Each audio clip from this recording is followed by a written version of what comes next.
루비를 활용을 해가지고 실제로 약간 조감도를 만드는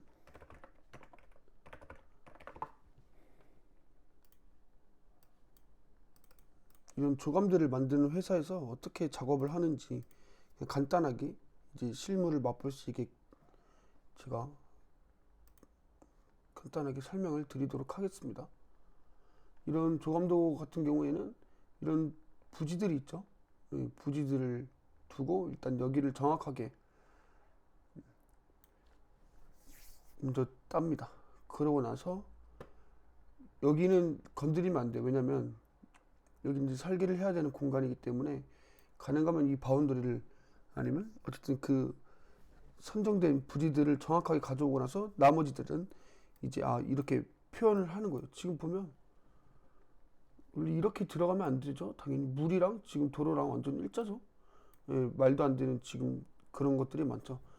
결국에는 눈에 보이는 것들만 일단 잘 가져오시면 되고요. 나머지 이제 도로도 깔고 나무도 심고 할 텐데 이 도로를 어떻게 까는지 그거에 대해서 좀 설명을 드리도록 할게요.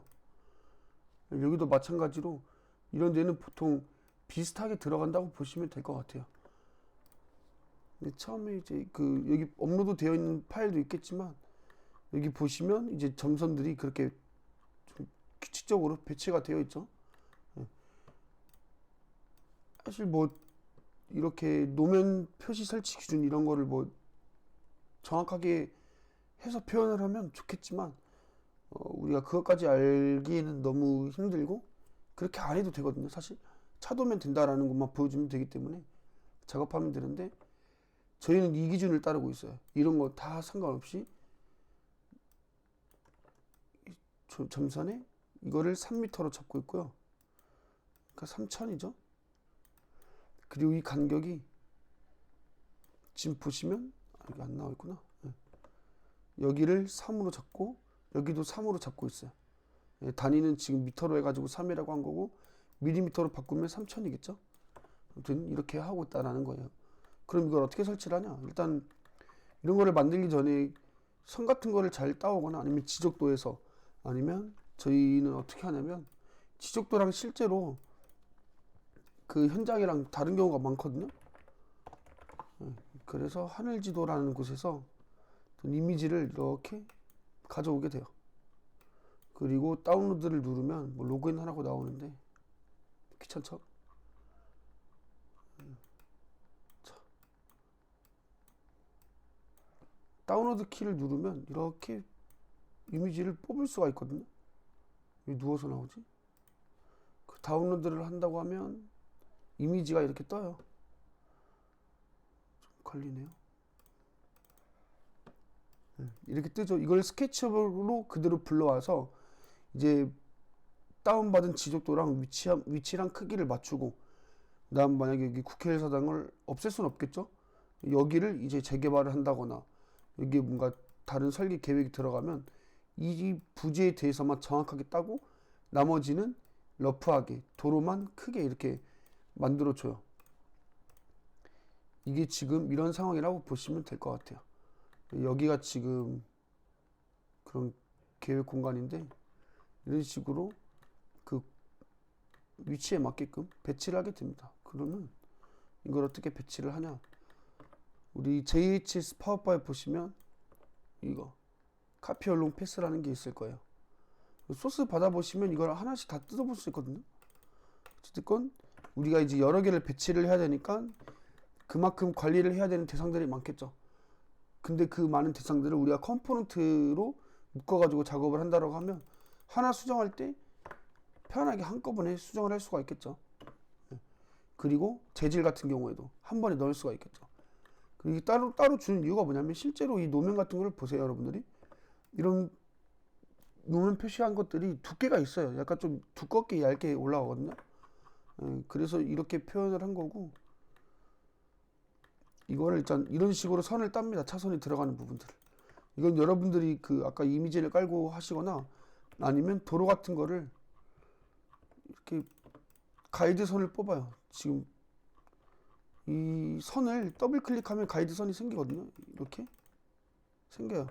이런 식으로 해서 딴 거고, 이거를 여기서부터 이렇게 뭐 복사를 해서 들어가는 위치가 있겠죠. 뭐 나누기 쓴다거나 그런 식으로 해서 이렇게 배치를 하면 되겠죠. 선 같은 거는 그냥 과감하게 그려서 넘겨주거나 하면 되니까 그렇게 작업을 하시면 될 것 같아요. 선을 그었으면 이제 여기에 맞게 이 실선들을 표시를 해야겠죠. 선 먼저 클릭하고 카피 얼롱 패스, 얘를 클릭하고 내가 배치하고 싶은 이 점 있죠. 이 선을 클릭하면 알아서 배치가 되는데 얘가 3이죠. 3m. 우리가 3m 간격을 두고 배치하기로 했죠. 그러면 두 개 합치면 얼마가 되죠? 3m, 3m. 그 다음에 이렇게 시작이 되겠죠. 그래서 6천을 입력하시면 돼요. 사실 정확한 거는 우리가 이거 카피 얼롱 패스는 내가 선택한 선 있죠. 곡선이든 직선이든 이 안에서 객체를 배치를 한다는 건데 이 사이에 우리가 일정하게 간격이 있죠.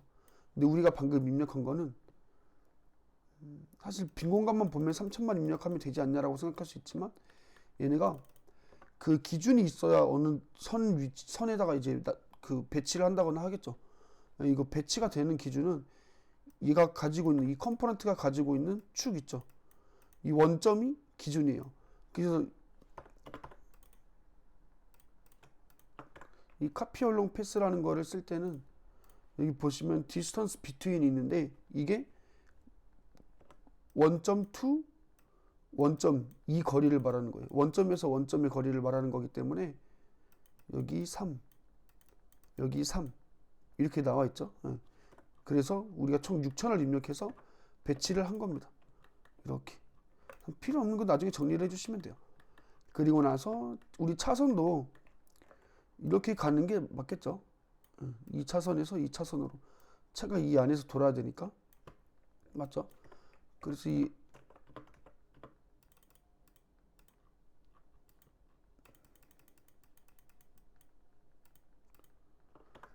얘네도 이렇게 아크를 먼저 그려요. 아크를.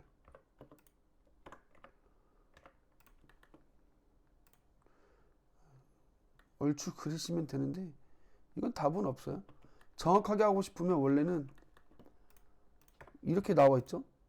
그럼 사실 원래 사이거리를 봐야 되고 그 이게 간격이랑 이런 것도 다 보고 그다음에 이렇게 배치를 해야 되는 게 맞는데 그렇게 하기엔 너무 말도 안 돼요.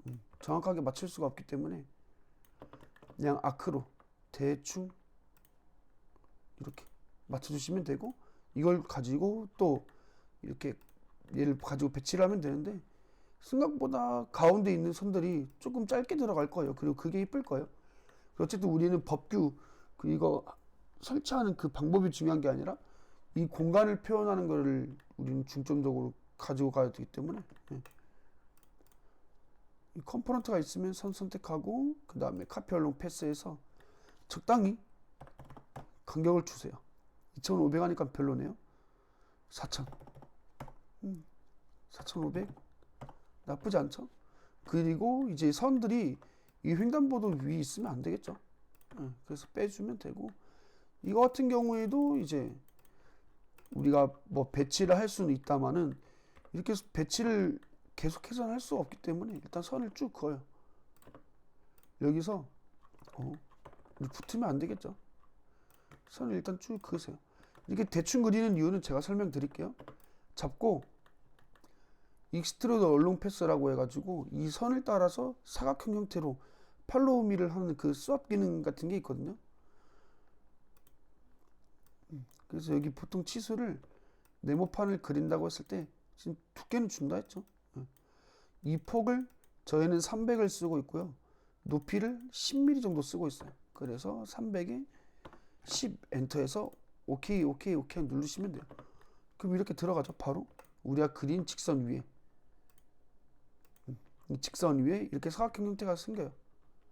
그래서 폭 300짜리에 높이 10짜리가 생긴 겁니다. 이거는 그냥 그 위치에 맞게 배치를 해주시면 되고 짧게 그린 거는 그냥 이렇게 해주는 게 더 편해요. 빠를 거예요. 이렇게. 지금 조금 너무 오버해서 내렸죠. 선을 딱 맞춰서 그리려고 하면 이 높이가 너무 얕기 때문에 엄청 좁죠. 우리가 멀리서 스냅을 정확하게 잡기에는 위에 찍힐지도 아래 찍힐지도 잘 모르는 상황이에요.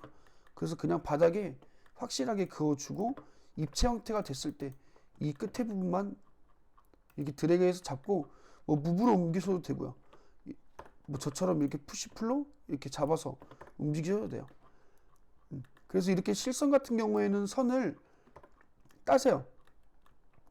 뭐 없다 하시면 여기 있는 거를 옵셋하면 따지죠. 이런 식으로 해서 따고 나서 그 선들을 따로 잡으세요. 이 선이 있나?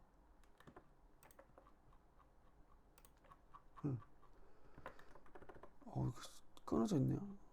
어쨌든 선을 따로 이렇게 만들고 나서 저는 보통 선 관리하는 게 좀 귀찮고 붙어 있는 게 싫어가지고 얘를 그대로 컨트롤 C에서 그룹 완전히 바깥으로 나와서 컨트롤 제자리 붙여넣기, 에디트 페이스트 인플레스예요. 그리고 그룹해서 그냥 이렇게 따로 관리를 합니다. 그리고 익스트로드 얼롱 패스할 때 그냥 깔끔하게 선을 다 잡고 웰드를 하세요. 저는 잘 안 써가지고 아이콘으로는 여기 옆에 이렇게 되어 있는 거에 지금 X 쳐져 있죠. X 옆에 보면 아무것도 없는 게 있을 거예요. 이렇게 얘를 누르면 돼요.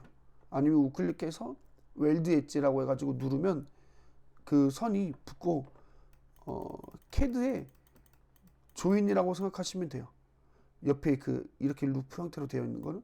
그럼 X는 뭐겠어요? 캐드에서 익스플로드랑 같은 분해하는 기능이에요. 그렇게 하시면 되고, 이제 웰드는 우리가 그 용접이라는 뜻으로 많이 사용이 되는데, 용접이 뭐예요? 서로 붙이는 거잖아요. 다 똑같습니다. 그래서 저는 컨트롤 W로 쓰고 있고요. 이렇게 해가지고 이제 한번 쓰면 값이 저장이 돼요. 그래서 선만 잘 따잖아요. 그러면 이제 귀찮은 작업만 반복이에요. 손 잡고 엔터 엔터 엔터, 손 잡고 엔터 엔터 엔터 이렇게 계속 쓰는 거죠. 그리고 이렇게 만들었으면 이렇게 찍어서 가져오시면 되고요. 옆에 보면 이렇게 팔레트처럼 만들어 놨죠. 여러분들은 다음에 작업하실 때 이걸 그대로 컨트롤 C에서 다른 스케치업으로 붙여넣기 하시면 돼요. 지금 다른 파일 열어가지고 인 모델 봤거든요. 아무것도 안 들어있죠. 여기서 사용하는 재질이 아무것도 없죠. 그냥 이렇게 붙여놔요. 그러면 바로 인 모델이 생기니까 이렇게 큰 작업 같은 거 할 때는 알아보기 쉽게 원점 쪽에다가 이렇게 붙여요. 붙이고 나서 놔두면 우리가 이제 작업 다 끝나고 매핑할 때는 여기 매테리얼에서 인 모델에서 뭐 이거 놓으면 우리가 사용하는 거 해가지고 찍어서 넣으시기만 하면 되거든요. 그렇게 작업을 하시면 돼요. 그래서 이제 앞으로 공모전 같은 것도 하고 이런 류의 작업을 하실 프로젝트도 하실 텐데 첨가하면 좋을 것 같아서 제가 이렇게 영상으로 남깁니다.